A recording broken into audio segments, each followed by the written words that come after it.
we're going to talk about is Category 5, and this is a drill that really gets the guys fired up. It's a competitive drill.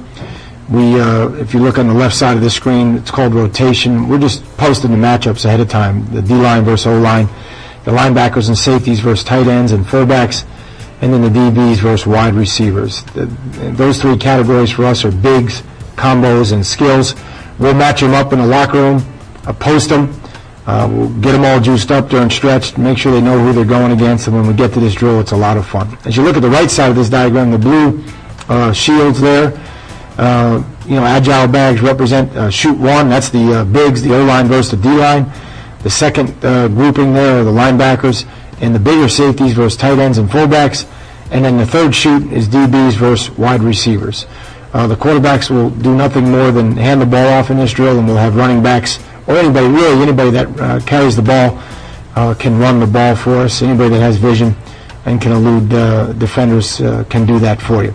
I'll stand over here by the blue shields, and I'll make sure that I not only blow a whistle to start the drill, I'll also give a hand signals because it gets really loud. The offense is on one side, the defense is on the other side. Again, we're trying to train our technique, our fundamentals, and our toughness, but it's also a great drill for team unity, camaraderie. Really brings a lot of energy to the practice, and ultimately we'll develop passion because of it. So we'll go ahead and take a look at it, but it's one of the drills that the guys like the best. So again, I'll try to start the drill with a whistle, and depending on how loud it is, with the hand signal as well. Here's a great example of the running back having vision, weaving through there. We don't want him to change the ball on that second level. I'd like to see him finish with a burst here. Right here, burst away from it and explode. If you just look at the second level now, 56 and number 7, if you're looking at it from a defensive standpoint. One of the often mistakes of young defenders when they're trying to defeat a block is just to reach for the ball carrier. It's much more important to strain and shed, and then move your feet laterally. Get off the block laterally. Get your back leg outside the framework. That's going to allow you to do more than just arm tackle. You'll get your body in front of the ball carrier, be able to club and finish. A common mistake here by 56 and 7 on the second and third level.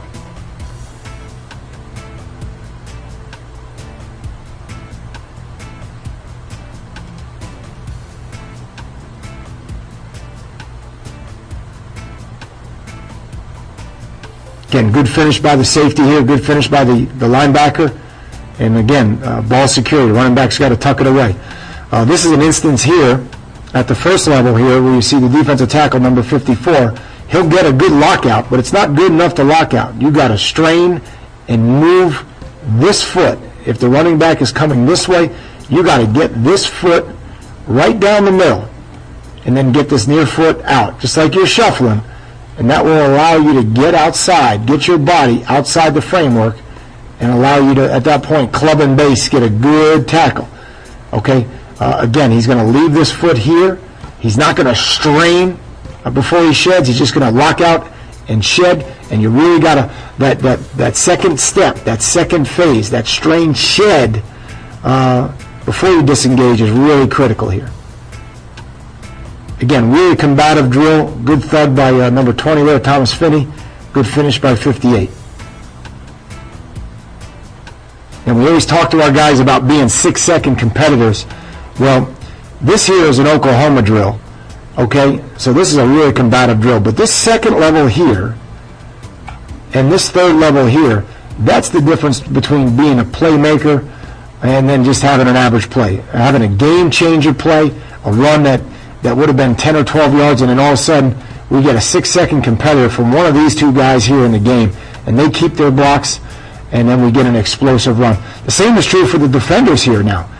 If they can lock out, two-gap, be able to use their hands, move their feet, strain and shed, and then ultimately finish, we're going to defeat the block and eliminate the explosive plays from the offensive repertoire. So it's really a great drill. It's a drill that we like to teach a lot and then take our training to the game.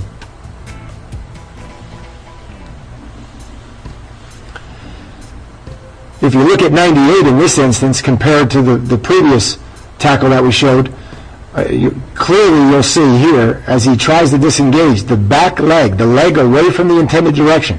The intended direction is this way. You have to move the leg away from the intended direction. Get it down the midline,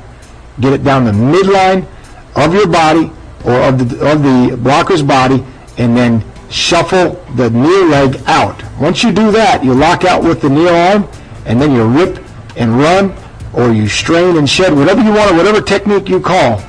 But you got to get your hips outside of his hips to make that tackle. Arm tackles don't help you. Great job there. Tremendous job. A lot of energy by the team, by the coaches, everybody involved. Here's a great example of what we're talking about when we're speaking of finishing plays. Here is Shane McDermott, our center, versus Olivier Vernon, our defensive end, who's now with the Miami Dolphins. But Shane truly does a great job staying on the block, playing for 6 seconds, giving us every bit of 6 seconds, and allowing the running back to get through, and then finishing his play. And in this drill, finishing is what we're teaching.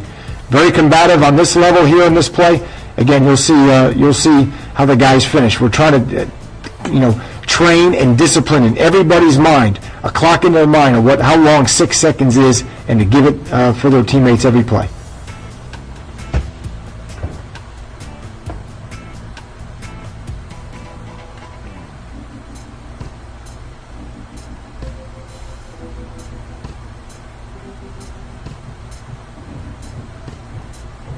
You can see how juiced up the offense is.